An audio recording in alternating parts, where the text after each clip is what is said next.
We hunted their ships day and night and found them every time. The moonlight cut through the tropical darkness like a silver blade, painting the South China Sea in ghostly white. From the cockpit of my F6F Hellcat, 20,000 feet above the Philippine waters, I could see them clearly now, a convoy of Japanese ships crawling south like wounded beetles, desperate to escape the closing American noose. Below me, their wakes traced luminous paths in the phosphorescent water, betraying every desperate turn they made. My name is Lieutenant Commander Jack Sullivan, and by December 1944, I had been flying combat missions in the Pacific for 2 years. I was part of Air Group 15 aboard the USS Essex, and we had been hunting Japanese shipping around the Philippines since MacArthur's forces had landed on Leyte 3 months earlier. What I witnessed during those final months of 1944 was nothing short of a naval massacre, the systematic destruction of Japan's ability to resupply and reinforce their crumbling empire in Southeast Asia. The Japanese called it the Transportation War, their desperate attempt to maintain supply lines to their isolated garrisons. We called it target practice. It was October 20th, 1944, when General MacArthur made his famous return to the Philippines, wading ashore at Leyte with a small army of photographers capturing the moment for history. But while MacArthur posed for the cameras, we had been softening up Japanese defenses for weeks, and more importantly, we had begun the systematic destruction of their merchant marine. I remember my first convoy hunt like it was yesterday. We had launched from the ESX at dawn, 6 Hellcats loaded with rockets and .50 caliber ammunition. Intelligence had spotted a Japanese convoy heading south from Manila Bay, 3 transports escorted by a pair of destroyers, trying to reach the besieged garrison at Cebu. Tally-ho! Ships bearing 270, 15 miles, crackled the voice of Lieutenant Bobby Chen, our flight leader, over the radio. I banked left and followed Chen's Hellcat into a shallow dive. Through my gun sight, I could see them clearly now, the lead destroyer throwing up a curtain of anti-aircraft fire, black puffs of flak bursting around us like deadly flowers. The transports were larger than I had expected, probably converted passenger liners pressed into service as troop carriers. "Sullivan, take the trailing transport," Chen ordered. "I'll hit the lead destroyer." I pushed my Hellcat into a steeper dive, the airspeed indicator climbing past 300 knots. The Japanese transport grew larger in my windscreen, her deck crowded with trucks and artillery pieces lashed down for the crossing. Anti-aircraft guns mounted on her superstructure began winking at me, their tracers arcing past my wings like deadly fireflies. The first burst from my 6.50 caliber machine guns stitched across the transport's bridge, shattering glass and sending Japanese sailors diving for cover. I pulled up slightly, then triggered my high-velocity aircraft rockets, HVRs we called them. The 5-inch rockets streaked down and punched through the ship's thin plating like armor-piercing fists. The explosion was spectacular. Orange flame erupted from the transport's midsection, followed by a towering column of black smoke. Secondary explosions began almost immediately, probably ammunition or fuel stored on deck. Within minutes, the ship was listing heavily to starboard, her cargo of war supplies sliding inexorably toward the sea. "Good shooting, Sullivan." Chen's voice was jubilant over the radio. "That's one less supply run for Hirohito." But this was just the beginning.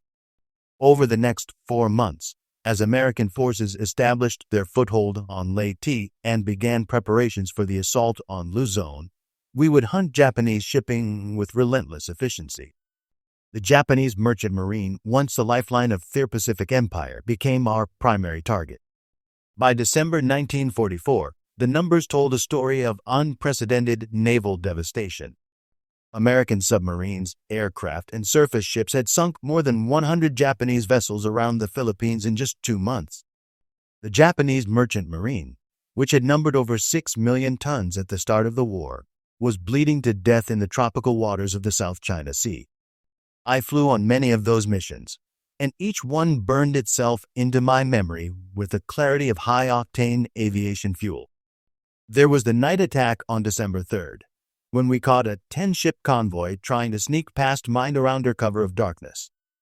Our radar-equipped night fighters found them first, vectoring in the torpedo bombers and dive bombers for a coordinated attack that lasted until dawn.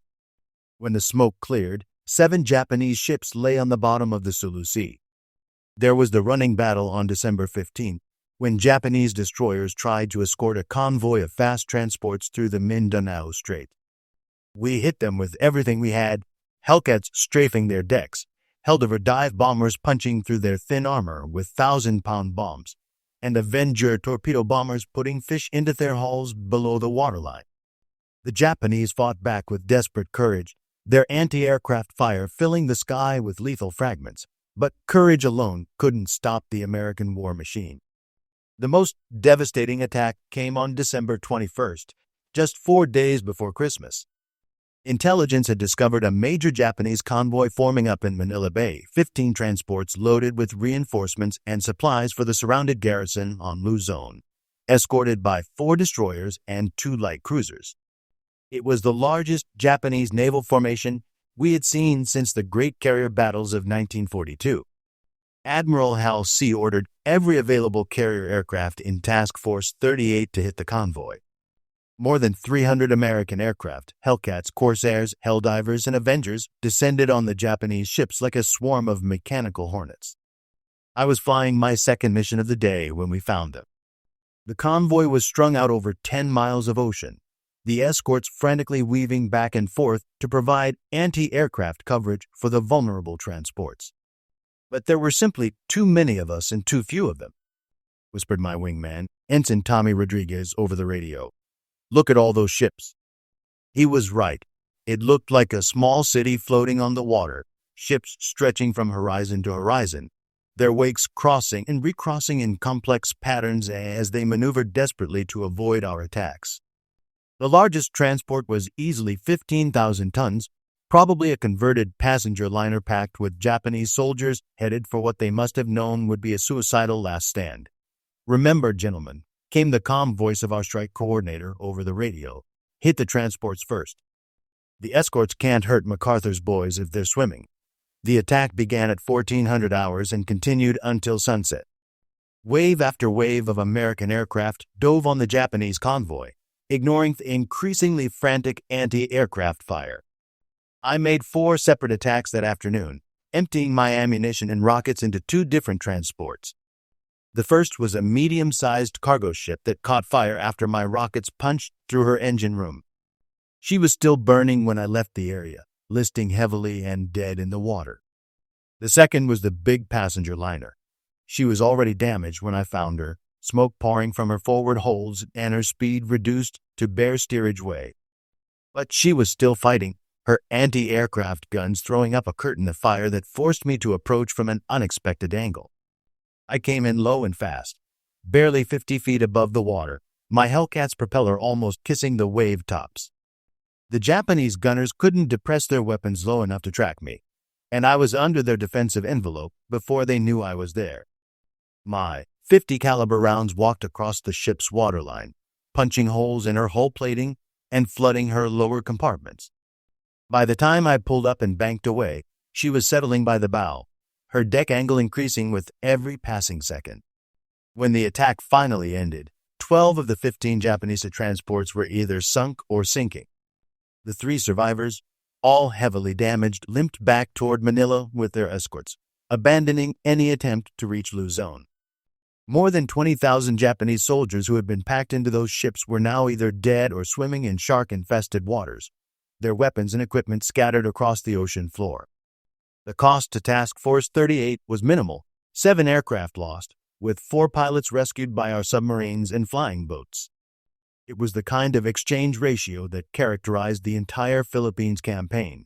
Overwhelming American victories achieved at minimal cost in American lives. While we hunted Japanese shipping from the air, another group of American sailors was waging their own war in the darkness.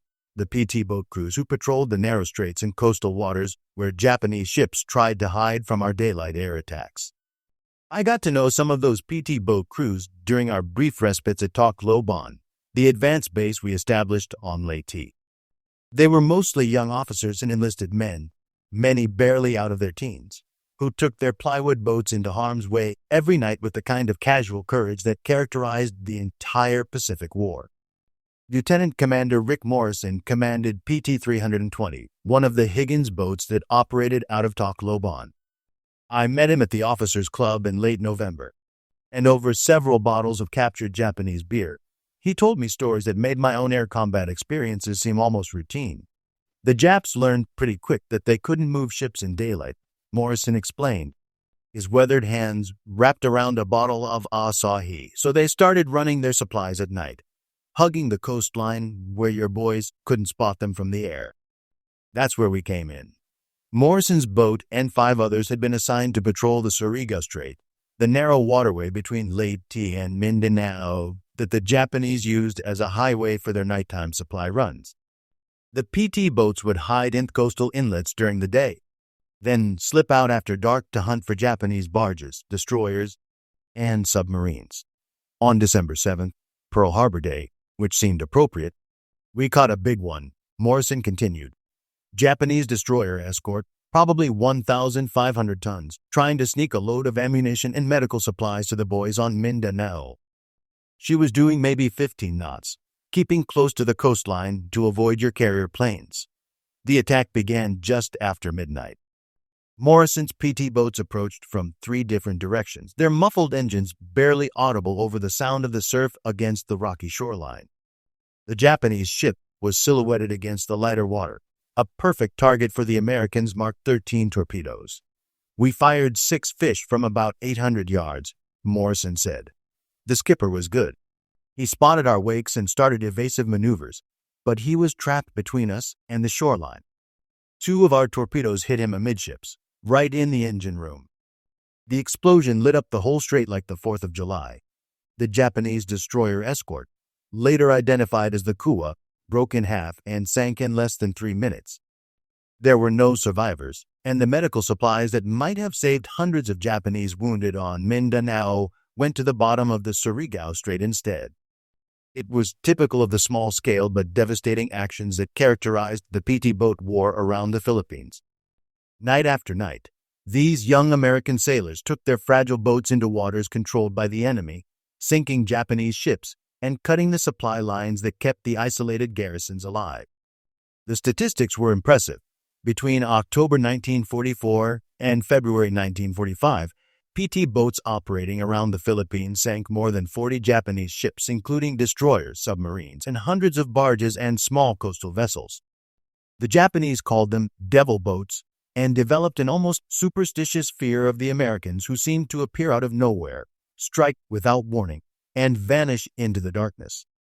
By December 1944, MacArthur was ready for the next phase of his Philippines campaign, the assault on Mindoro, a large island southwest of Luzon that would serve as an advance base for the final attack on the Japanese home islands in the Philippines. But first, the sea lanes around Mindoro had to be cleared of Japanese shipping. I was part of the air support for Operation Mindoro, flying from the USS Essex as part of Task Force 38. Our job was to provide continuous air cover for the invasion fleet and to hunt down any Japanese ships that might interfere with the landings. The Japanese response was immediate and desperate. They threw everything they had left at our invasion fleet, submarines, destroyers, and even some of their precious remaining aircraft. But by this time, the Imperial Japanese Navy was a shadow of its former self, reduced to penny packet attacks that we brushed aside with casual efficiency. On December 15th, the day of the Mindoro landings, I flew 3 separate combat missions. The first was a dawn patrol over the invasion beaches, where our landing craft were putting MacArthur's soldiers ashore against minimal Japanese resistance.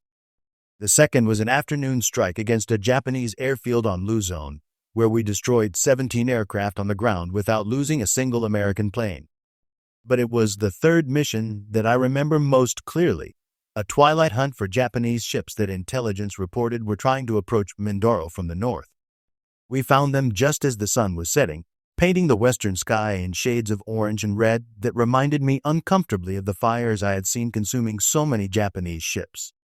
It was a small convoy, 2 destroyers escorting 3 transports loaded with what our intelligence later determined were the last reinforcements the Japanese would be able to send to the Philippines. The attack was almost anticlimactic. By December 1944, we had refined our tactics to a deadly science. The first wave of Hellcats suppressed the anti-aircraft fire, strafing the ships' gun positions and forcing their crews to take cover. The second wave of Helldivers dive bombers put 1,000-pound bombs into the transport's vitals, starting fires and flooding that doomed the ships within minutes. The final wave of Avenger torpedo bombers finished off anything that was still floating. Within 30 minutes, all 5 Japanese ships were either sunk or sinking.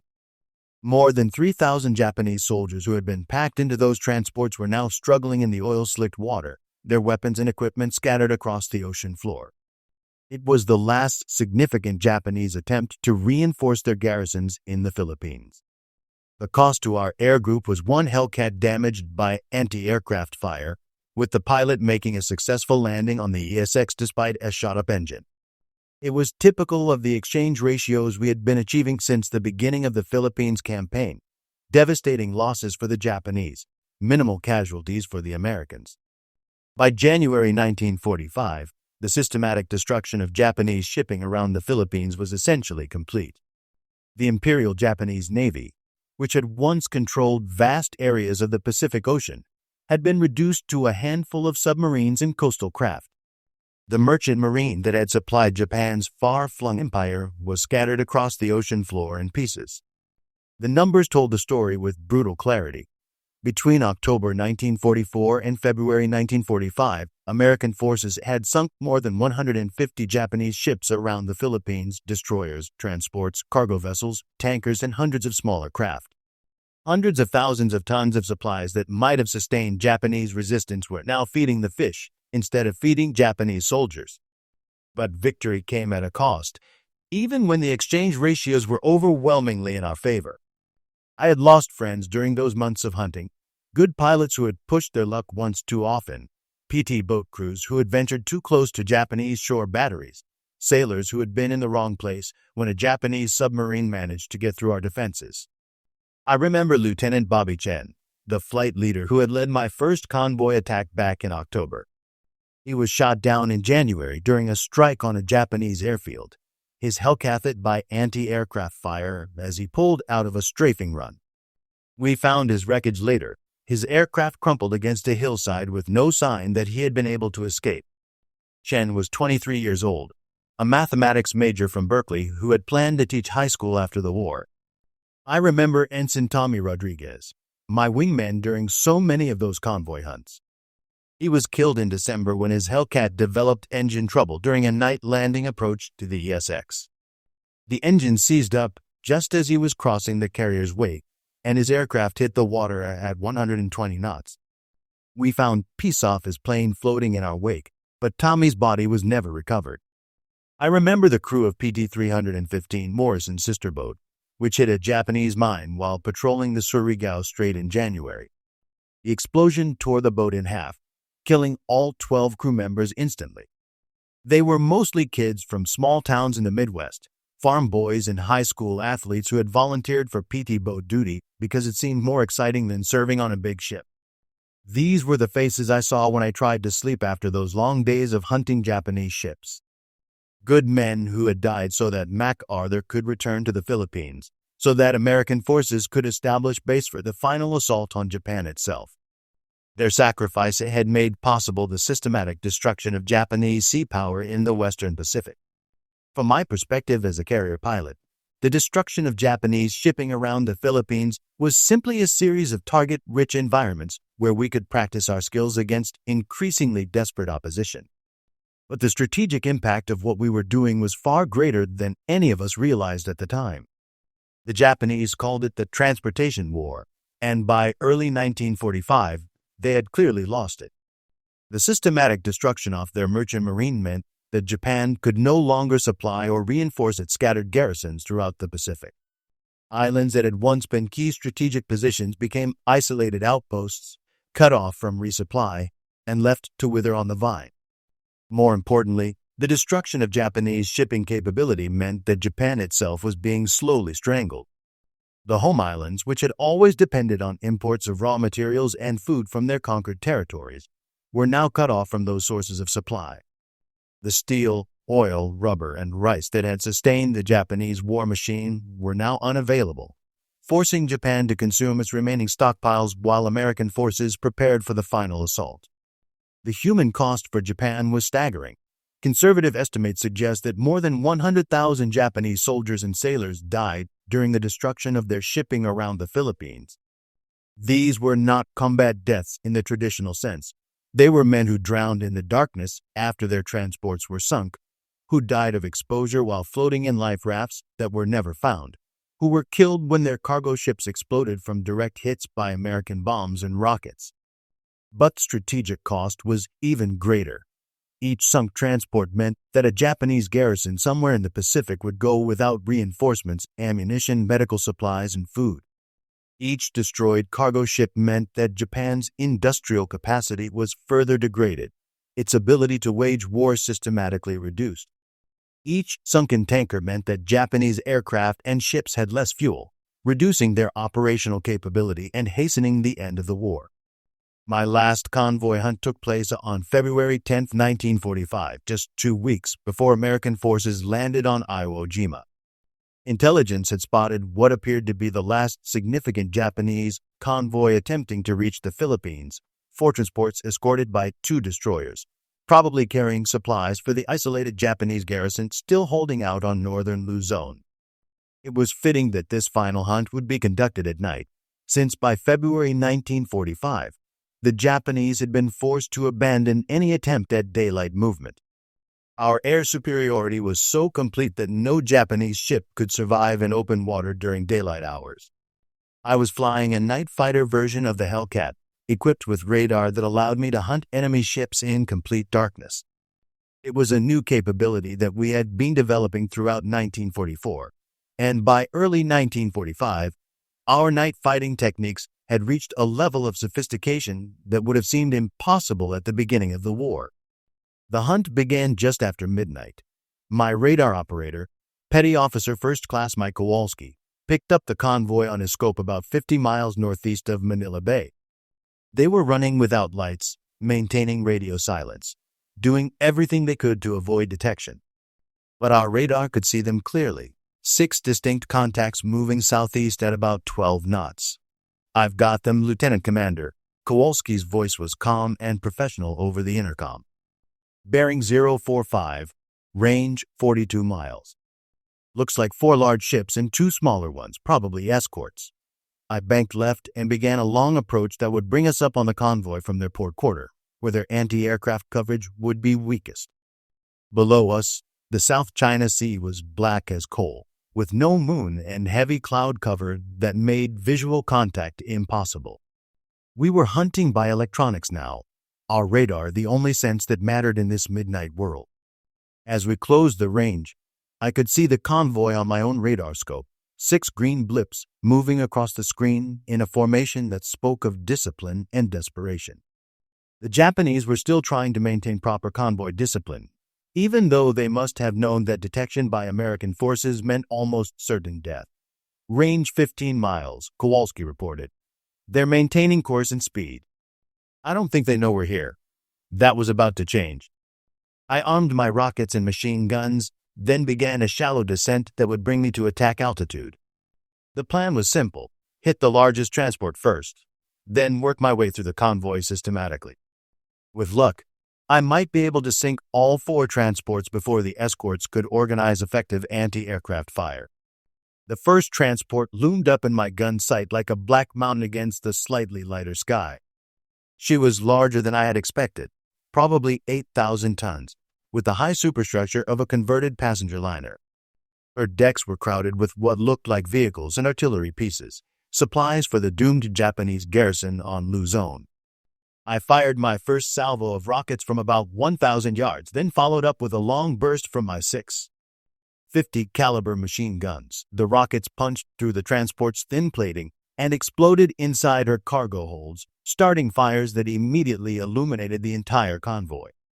My machine gun round stitched across her bridge and superstructure, shattering glass and sending Japanese sailors diving for cover.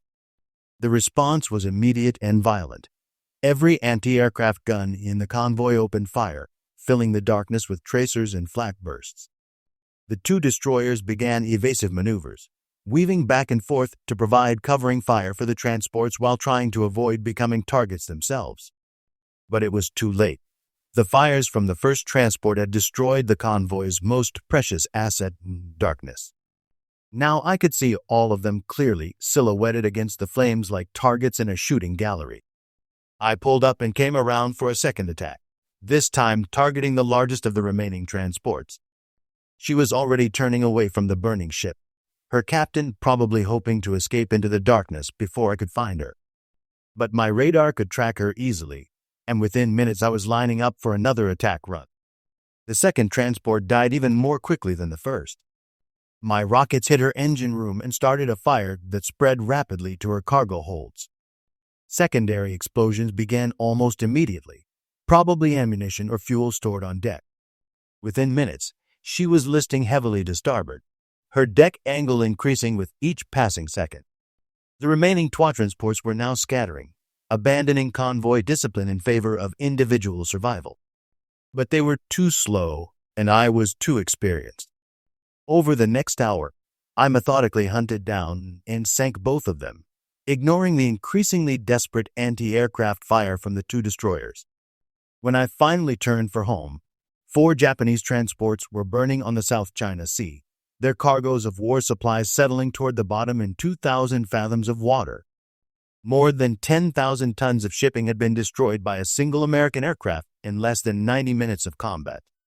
It was my 47th convoy attack since the beginning of the Philippines campaign, and it would be my last. By February 1945, there were simply no more Japanese convoys left to hunt. The systematic destruction of Japanese shipping around the Philippines was complete. As I flew back toward the ESX that night, watching the funeral pyres of those 4 Japanese transports burning behind me, I found myself thinking about what we had accomplished during those months of hunting. In purely military terms, it had been one of the most successful campaigns in naval history, the systematic destruction of an enemy's sea power achieved with minimal losses to our own forces.